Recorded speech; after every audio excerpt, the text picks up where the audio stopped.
Hello everyone, I am शैली और आज मैं आप सबके साथ अपॉइंटमेंट ऑफ जजेस की जो पूरी की पूरी कंट्रोवर्सी है उसमें कितने इश्यूज थे, कौन कौन से जजेस के केस थे और कैसे नेशनल जुडिशियल अपॉइंटमेंट कमीशन का अपॉइंटमेंट हुआ था और कैसे उसे सुप्रीम कोर्ट ने स्ट्रक डाउन करा था, वो पूरी की पूरी जितनी भी फसाड है ना इस वीडियो में रिजॉल्व हो जानी है। तो आपको कोई भी और बुक छूने की ज़रूरत नहीं पड़ेगी अपॉइंटमेंट ऑफ जजेस जब आप पढ़ेंगे। और आपको इस वीडियो को प्रोसीड करने के पहले मैं ये बताना चाहती हूँ कि अगर आपने कोई भी वीडियो इस चैनल में मिस करी है तो भाई पहले उसे जाके देख लो ना यार, क्या चला जाएगा, 5-6 मिनट 10 मिनट निकाल लो और देख लो। बहुत ही इंपॉर्टेंट होने वाली है ये वीडियो, तो आप मेरे साथ लास्ट तक ज़रूर बने रहें। तो कहानी शुरू होती है आर्टिकल 124 को पढ़ने के बाद, जब आप अपनी बेड एक्ट खोलकर देख सकते हैं और उसमें पढ़ सकते हैं मेरे साथ। जो ये आर्टिकल 124 है ना, उसमें एकदम साफ साफ शब्दों में लिखा गया है अपॉइंटमेंट ऑफ जजेस कैसे होगा, लेकिन उसके बाद भी डिस्प्यूट क्यों अराइज होता है ये वीडियो को देखकर आप समझ सकते हैं। आर्टिकल 124 में ये लिखा है कि president of India will appoint the जजेस but with the consultation of chief justice of India. ये जो चीफ जस्टिस ऑफ इंडिया हैं, इनके कंसल्टेशन के बाद ही हमारे प्रेसिडेंट अपॉइंट करेंगे जजेस को। लेकिन ये जो कंसल्टेशन है ना शब्द, ये जो कंसल्टेशन है ये तो है एक छुटकू सा शब्द, लेकिन भाई ये बहुत ही ज़्यादा कंट्रोवर्सी क्रिएट करता है कि ये जो कंसल्टेशन होगी क्या ये बाइंडिंग नेचर की होगी कि नहीं, प्रेसिडेंट क्या इस कंसल्टेशन या इस एडवाइस से बाइंड होंगे कि नहीं। तो ये इस वीडियो में अगर आप पूरा लास्ट तक देखेंगे तो समझ में आएगा, बीच में छोड़कर चले जाएंगे तो बिल्कुल भी समझ में नहीं आएगा। सो आई वुड एडवाइस कि हाँ आप इस वीडियो को लास्ट तक जरूर देखें। सो डिस्प्यूट यहीं अराइज होता है इस कंसल्टेशन वर्ड को लेकर। अब ये डिस्प्यूट कैसे रिजॉल्व होगा, छोटे छोटे केसेस आए हैं, इसमें 4 केसेस हैं मेनली, उसको देखकर पता चलेगा कि हाँ ये डिस्प्यूट कैसे रिजॉल्व होता है। सो पहला केस ये है SP Gupta versus union of India. ये 1981 का केस है।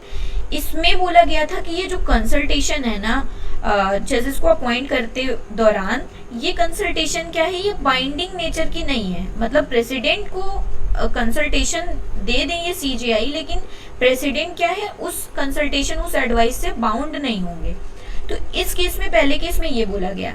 और दूसरा केस आता है, इसको फर्स्ट जजेस केस भी बोलते हैं, इस एसपी गुप्ता को बोलते हैं फर्स्ट जजेस केस। और दूसरा आता है supreme court advocate on record association versus union of India 1993। ये 1993 का है, इसको बोलते हैं सेकेंड जजेस केस। ये सेकेंड जजेस केस है। इसमें बोला गया था, ये इसका अपोजिट इसमें बोला गया था consultation is binding and this consultation will be of collegium and not of CJI alone. भाई अब इसमें नया टर्म आ गया, ये कॉलेजियम आखिर क्या है, यही चीज इसमें रिजॉल्व होती है। लेकिन एक क्वेश्चन और भी पूछा जाता है हमेशा, आप देख लेंगे यूजुअली ये क्वेश्चन पूछ लिया जाता है कि आखिर कॉलेजियम जो चीज है ये कौन से जजेस केस से आई है। तो यूजुअली पीपल क्या मार्क कर देते हैं 1998 वाला जजमेंट, लेकिन नहीं, आंसर इसका है 1993 वाला जजमेंट जो supreme court advocate on record association versus union of India है। ये 1993 वाला जो जजमेंट है इसमें आया था।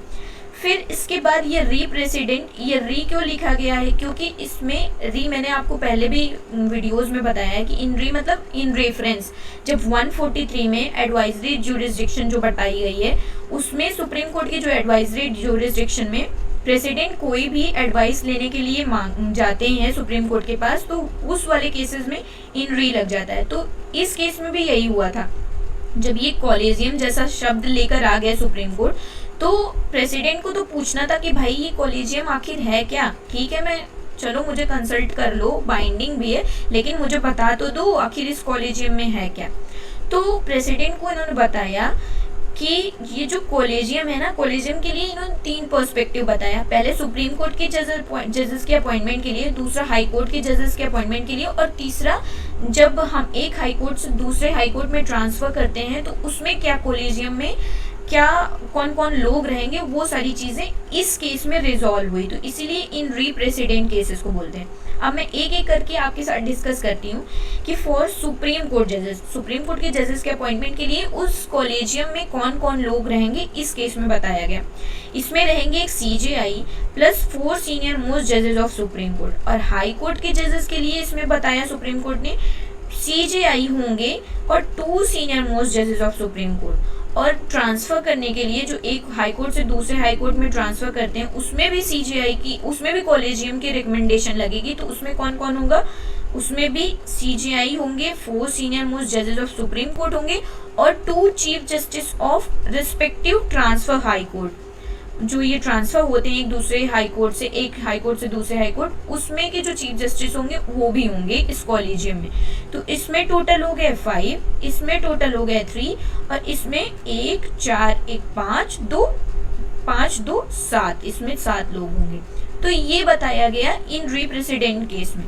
अब इसके बाद भाई अब तो नया गेम आया। जब ये सारी चीज़ें हो गई, कॉलेजियम वगैरह डिसाइड हो गया कि भाई ऐसे अपॉइंटमेंट होगा, उसके बाद भाई पार्लियामेंट को लगती है, मच जाती है चुल।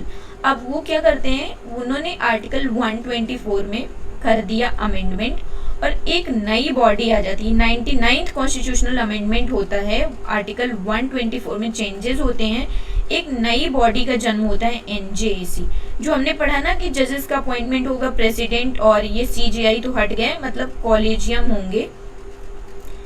ये बोला नहीं, जजेस के अपॉइंटमेंट में प्रेसिडेंट और कॉलेजियम नहीं होंगे, मतलब कॉलेजियम के रिकमेंडेशन पे नहीं होगा अपॉइंटमेंट, ये NJAC के रिकमेंडेशन पे होगा। भाई ये NJAC आखिर है क्या, नेशनल जुडिशियल अपॉइंटमेंट कमीशन इसको बोलते हैं, NJAC को। तो अब हमको ये भी तो जानना पड़ेगा कि आखिर NJAC में कौन कौन लोग रहेंगे। NJAC एक ऐसी बॉडी है जिसके चेयरमैन होंगे CJI, तो पहले तो ये हो गए, 2 सुप्रीम कोर्ट के जजेस हो गए, तीसरे आए यूनियन लॉ मिनिस्टर, ये एग्जीक्यूटिव आपको देखने को मिल गया, एग्जीक्यूटिव का रोल, और 2 एमिनेंट पीपल। तो भाई ये था NJAC, national judicial appointment commission. ये बात हजम नहीं हुई हमारे सुप्रीम कोर्ट को। सुप्रीम कोर्ट ने क्या किया, इस NJAC को स्ट्रक डाउन कर दिया इस 4th जजेस केस में 2015 में। क्यों स्ट्रक डाउन किया, रीजन भी तो होगा ना कुछ, इसके बिहाइंड क्या रीजनिंग थी। उन्होंने ये बताया कि ये जो पहले तो ये जुडिशरी के ऑर्गन्स हैं और ये जो है यूनियन लॉ मिनिस्टर, ये आ जाते हैं एग्जीक्यूटिव।